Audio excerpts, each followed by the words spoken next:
파스콘 통제를 문화 인사드립니다. 화요 개혁파 신앙 길라잡이 시간 현월TV 윤목사입니다. 예, 우린 지금 인간론을 공부하는 중에 있죠, 여러분. 명절은 잘 보내고 계시죠? 자, 오늘은 6번째 시간입니다. 지난 시간부터 이제 2장 인간의 타락에 대해서 공부하고 오늘 인간의 타락 마무리하겠습니다. 그리고 다음 주에 이제 죄에 대해서 공부를 해야 되는데요. 오늘은 이제 아담의 구원 여부 그리고 타락에 관한 문제를 살펴보면서 마무리하려고 합니다. 자, 가장 큰 이제 화두가 되는 것이 이제 제가 예전에 특강을 했습니다만은 아담이 구원을 받았는가 여부, 아담이 지금 천국에 있느냐 없느냐.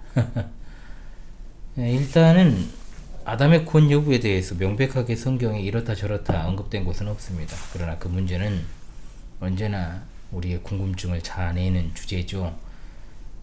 일단은 분명하게 단언해서 말씀드릴 수 있는 것은 뭐냐면 아담이 회개했다고 하는 사실을 성경에서 찾을 수 없다는 것, 그리고 아담과 신약교회의 상관성을 찾을 수 있는 것도 없다는 것. 성경에서 첫사람 아담은 언제나 옛사람의 뿌리이자 인류의 대표자로서 그리스도와의 연결을 찾을 수가 없다는 겁니다. 성경에서 아담이 지옥에 갔다는 말씀이 명시적으로 나와 있지는 않지만 아담이 구원받았다고 주장하는 것은 그가 지옥에 있다라고 주장하는 것보다 위험합니다. 자, 분명하죠. 저는 그대로만 말하겠습니다. 즉 하나님께서 아담과 하와를 하나님의 형상을 따라 창조하셨습니다. 그리고 신라곤이었던 에덴 동산에서 살게 하셨죠.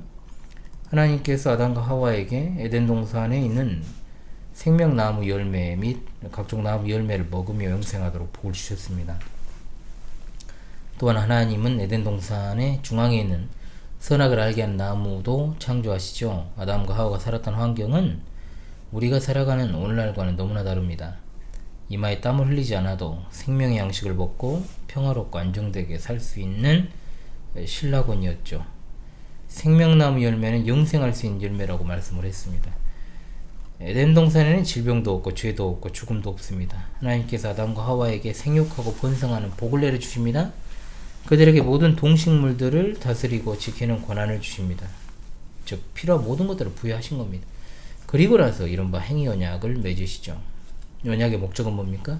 영원히 살고 죽는 것 외에 하나님은 창조주이시자 사람은 피조물이다. 이 경계를 정확히 아는 것입니다.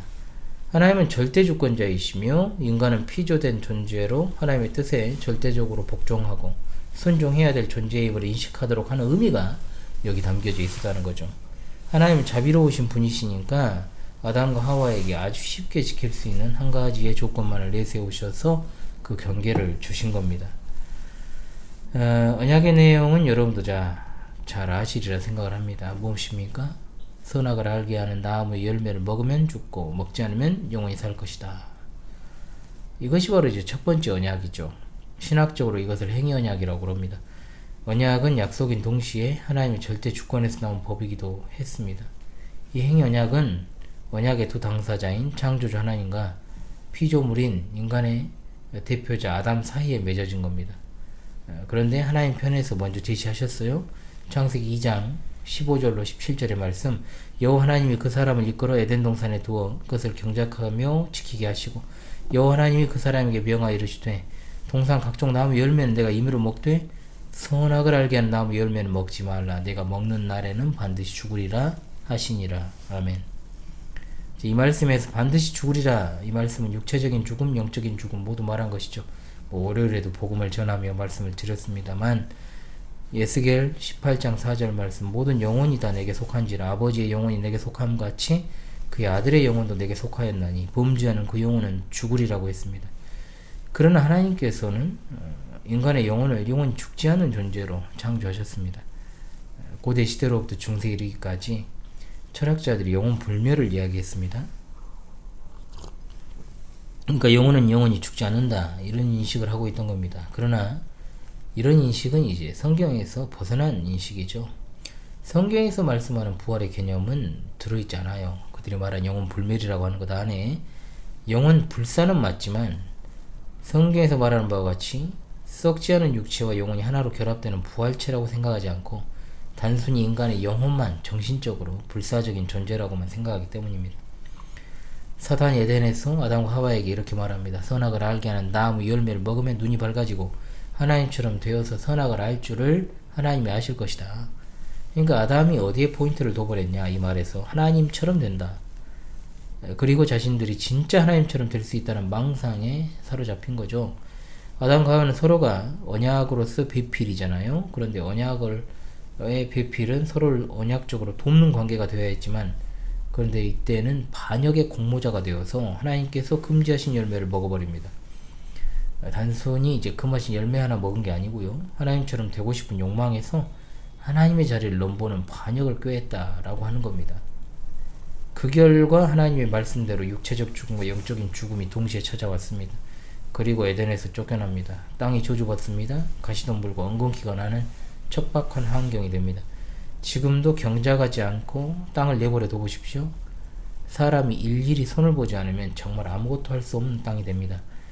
거기에 하와는 해산하는 고통이 크게 더해지고 노동을 통하여 땀을 흘리지 않으면 안 되는 그런 먹을 수 없게 된 그런 상황, 일평생 일을 하다 마침내 죽음당하는 존재가 되었습니다.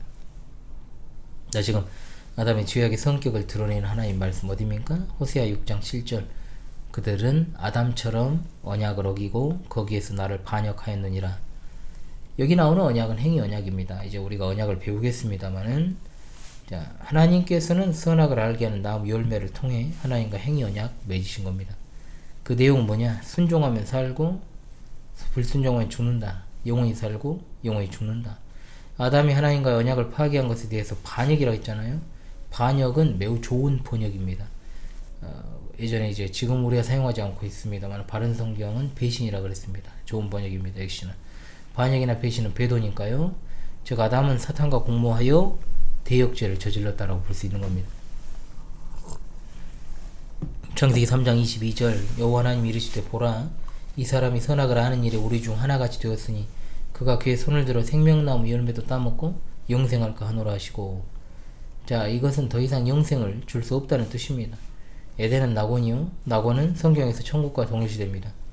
아담과 하와가 인류의 대표자로서 범죄하고 죄가 세상에 들어오게 한 범죄 장본인들이죠. 즉 신구약 성경에서 아담과 하와에 대해서 어떻게 말씀하고 있는가를 자세히 살피면 쉽게 아담이 천국 같다는 말을 하지 못합니다. 고린도전서 15장 22절. 아담 안에서 모든 사람이 죽은 것 같이 그리스도 안에서 사람이 삶을 얻으리라. 5장 12절 잘 아는 말씀.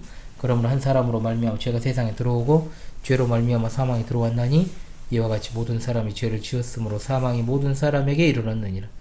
그리고 14절로 17절입니다. 그러나 아담으로부터 모세까지 아담의 범죄와 같은 죄를 짓지 아니한 자들까지도 사망의 왕노릇하였나니 아담은 어실자의 모형이라. 그러나 이 은사는 그 범죄와 같지 아니하니 곧 한 사람의 범죄를 인하여 많은 사람이 죽었은즉 더욱 하나님의 은혜와 또한 한 사람 예수 그리스도의 은혜로 말미암은 선물은 많은 사람에게 넘쳤느니라. 또 이 선물은 범죄한 한 사람으로 말미암은 것과 같지 아니하니 심판은 한 사람으로 말미암아 정죄에 이르렀으나 은사는 많은 범죄로 말미암아 의롭다 하심의 이름이니라. 한 사람의 범죄로 말미암아 사망이 그 한 사람을 통하여 왕노릇하였은즉 더욱 은혜와 의의 선물을 넘치게 받는 자들은 한 분 예수 그리스도를 통하여 생명 안에서 왕노릇하리로다. 아멘. 히브리서 9장 15절 말씀. 이로 말미암아 그는 새 언약의 중보자시니 이는 첫 언약 때에 범한 죄에서 성량하려고 주구사 부르심을 입은 자로 하여금 영원한 기업의 약속을 얻게 하려 하심이라. 자, 그리고 8장 7절입니다. 저 첫 언약이 무음하였더라면 둘째 것을 요구할 일이 없었으려니와. 이 말씀은 첫 언약이 아담과 하와의 범죄로 깨졌다고 말씀하는 구절이에요. 그것은 그들이 영원히 살 자격을 바탈당했다. 그러므로 예수 그리스도께서는 사망이 가득한 세상에 오셔서 택자들의 죄를 속하여 주시려고 오신 겁니다. 육적으로나 영적으로나 그 죽음은 천국에 갈 수 없다는 뜻이에요. 개인적으로 아담과 하와가 천국에 갔다 이렇게 믿고 싶은 사람을 제가 어찌할 수는 없죠. 그리고 또 이럴 때 꼭 나오는 말 있잖아요, 여러분. 천국 가봐야 한다. 이런 분들에 대해서도 마찬가지입니다. 성경적인 생각은 될 수 없다는 거죠. 그런 말도 될 수 없고 적어도 성경에 아담이 구원받았다고 주장할 수 있는 확실한 근거는 없다라고 말할 수 있습니다. 그리고 이제 그 다음으로 창세기 3장 21절에 가죽옷입니다. 가죽옷을 예수 그리스도의 표상으로 해석할 수 있는가의 문제. 왜냐? 이 부분을 통해 아담과 하와가 구원받았다는 근거를 내세우니까요. 가죽옷을 지어 입힌 사실을 아담과 하와의 죄를 대속해 주신 것으로 보는 것입니다. 일단 창세기 3장 21절 여호와 하나님이 아담과 그의 아내를 위하여 가죽옷을 지어 입히시니라. 그러니까 여기 나오는 가죽옷에 대한 가장 일반적이고 보편적인 해석, 여러분들이 설교를 통해 거의 9할 가까이 들었을 해석은 가죽옷이 되려면 짐승이 피를 흘려야 되고 하나님께 짐승을 잡아 바쳤기 때문에 피의 제사가 있었을 것으로 보고, 히브리서 9장 22절 피 흘림이 없은즉 사함이 없느니라는 말씀에 따라 가죽옷은 예수 그리스도의 십자가의 표상이라고 보는 겁니다. 짐승의 종류는 양이었을 것이라고 추측하죠. 그러나 과연 이런 해석이 정당할까요? 모형론적 해석에 있어 아담은 그리스도의 표상이자 모형이자 예표인 건 사실입니다. 그러나 계약론에 있어서 아담은 인류의 대표자로서 원형이자 하나님의 일반 은혜에 있어서의 공통 분모입니다. 따라서 아담은 어디까지나 죄의 뿌리고 전가자입니다. 조성만 박사는 이에 대해서 이렇게 진술을 하죠. 만일 아담의 가죽옷이 십자가의 표상 또는 예표라고 본다면 아담은 모든 인류의 대표자로서 구원받은 자이며, 따라서 아담의 죄는 모든 인류에게 전가될 이유가 없게 되는 것이며 아담과 그리스도의 대비관계는 본질적으로 무의미하게 되는 것이다. 사실 하나님께서 멸망받을 수 없는 인간을 에덴에서 추방하신 것은 하나님의 일반 은혜입니다.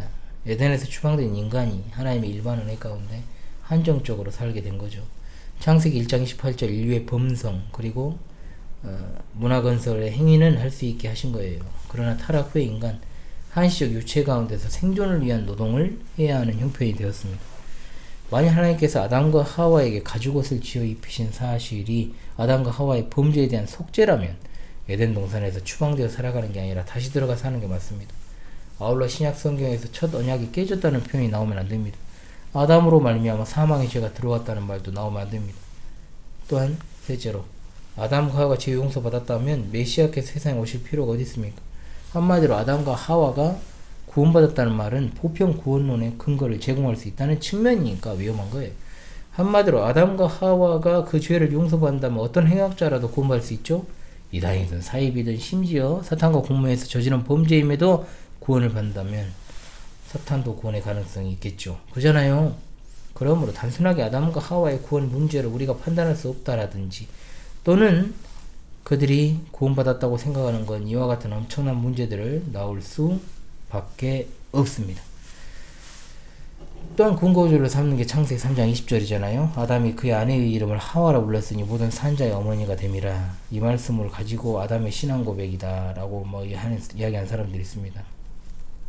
그러니까 이 말씀은 영생과는 거리가 있죠. 하와가 타락한 인류의 대표자라는 뜻입니다. 모든 산자의 어머니라는 것은 당시 지구상의 삶에 행동하는 모든 인류의 어머니라는 뜻이지 영생 얻은 자의 어머니가 아니에요. 아울러 그들이 용서받았다면 다시금 에덴에 들어가 영생할 수 있는 생명나무 열매를 먹고 살아가게 해야 말이 되지 않습니까? 천국에는 생명나무가 있고 구원을 받은 택자들이 이 나무의 열매를 먹으며 영생하도록 하신다고 성경에 기록되어 있습니다. 우리 주변에는 아까도 말씀드리지만 천국에 가봐야 한다 어떤 애매한 주제에 대해서 말하는 이들이 있어요. 올바른 말은 아닙니다.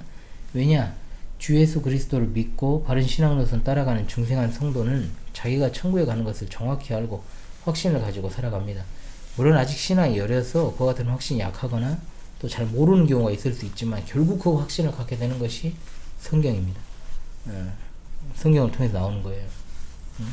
신구약 성경 61권에는 천국에 갈 자와 지옥에 갈 자들이 명백하게 계시되어 있기 때문에 하나님께서 택한 백성들에게 명백하게 계시한 것에 대해 알지 못하면 어떻게 그것이 온전한 신앙입니까? 바른 신앙 아닙니다.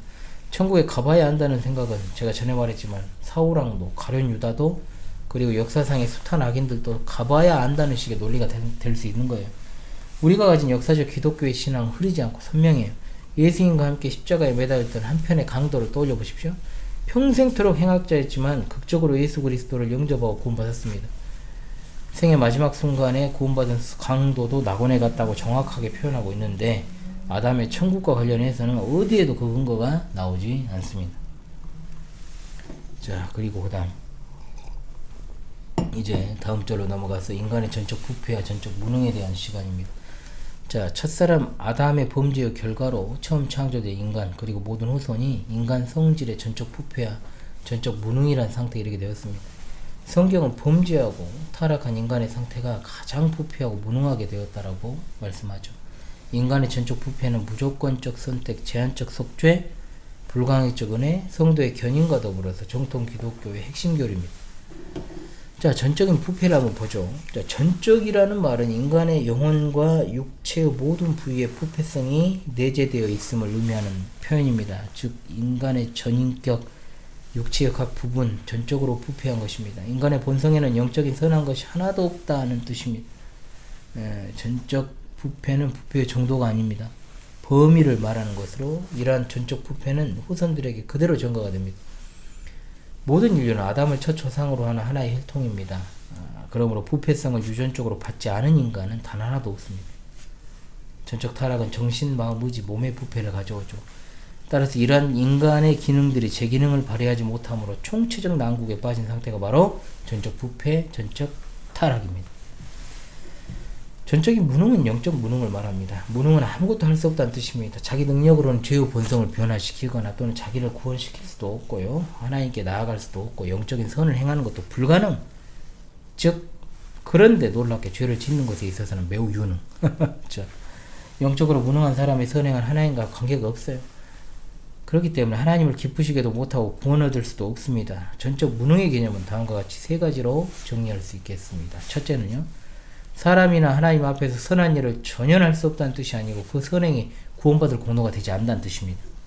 두 번째, 타락한 인간은 선악을 판단할 양심이 없다는 뜻이 아니라 화인맞은 마비된 양심이므로 가치 판단의 완전한 표준이 되지 못한다는 뜻입니다.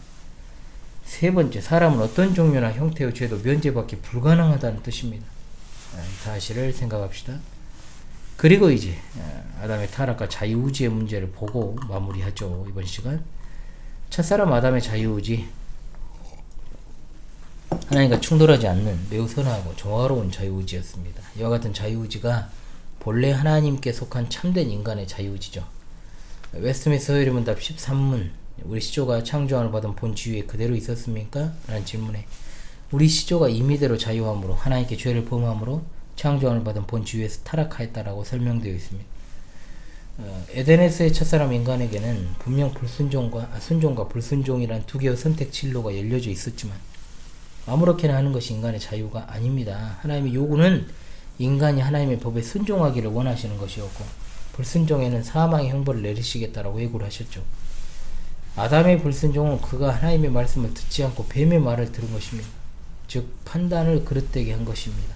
이로 인해 인간은 의지의 자유를 상실했고 또한 인간성 자체가 부패했으며 또 그 부패성은 인간의 모든 기능에 맺히게 된 것입니다. 한마디로 인간은 하나님께 속한 본래 의지를 상실함으로 무엇이 선이고 무엇이 악인지 판단 불능 상태가 된 것입니다. 따라서 인간은 하나님의 계시 그리고 성령의 조명 없이 본성적 빛으로는 바른 인식이 불가능하게 된 것입니다. 어떤 이들이 이렇게 물어요. 왜 하나님은 아담에게 자유를 줘가지고 선악을 알게 하는 나무 열매를 먹게 하셨는가? 그러나 하나님께 택함받은 자는 그런 말을 못합니다. 할 수 없어요. 이 진리는 하나님의 말씀을 전적으로 믿는 신자가 깊이 상고할 때만 깨달을 수 있는 성질의 것이니까요. 성경에서 사람을 죄의 노예로 종종 표현하잖아요. 사람의 마음은 죄로 기울어져 있고 또한 죄의 독이 퍼져 있기 때문에 맺을 수 있는 열매도 죄의 열매밖에 없습니다. 흔한 오해, 자유의지를 나쁜 것으로 행하는 측면으로 생각하는 것. 그러나 사람이 선을 행하고 또한 하나님의 뜻에 따라 죄를 멀리하는 일도 자유의지적 행위임을 알아야 됩니다. 타락으로 부패된 인간은 이런 자유주의의 능력을 상실하고 만 거죠. 선을 향한 자유야말로 자유의지야말로 하나님이 기뻐하시는 겁니다. 선악을 하는 나무 열매를 먹으면 반드시 죽으리라는 말씀은 하나님이 원하시는 것이 선이지 악이 아니라는 뜻이죠. 따라서 인간의 참된 자유의지는 하나님의 선하신 뜻에 복종하는 의지고 결코 제멋대로 선택하는 게 자유의 뜻이 아닙니다. 그러므로 참된 자유는 하나님의 노예로서 복종하는 것 안에 있게 되는 겁니다. 자, 이번 주는 여기까지만 하겠습니다, 여러분. 이정이 마무리됐는데요. 눈이 너무 피로하고 그래서 제가 어제 잠을 좀 못 자가지고 궁여지책으로 커피를 얼렁 탔습니다. 이번 주에 목요일까지 스트레이트로 잘 영상을 올리기 위해서는 여러분 좀 분발해야 되겠죠.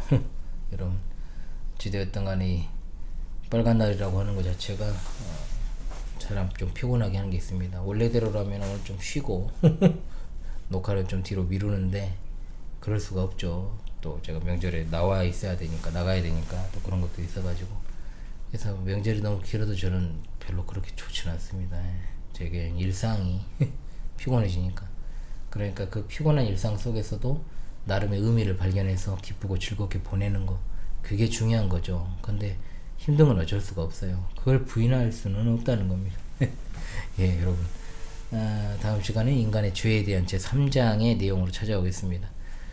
남은 명절 연휴 여러분 잘 보내시길 바라고요. 뭐 특별한 일이 없는 날 10일까지도 다 쉬시는 분들이 많고, 또 그렇지 않고 일하시는 분들도 있는 줄로 압니다만, 어찌되었든 지금까지 화요 개업하신 안길라잡이 히어노TV 윤목사였습니다. 여러분 감사합니다.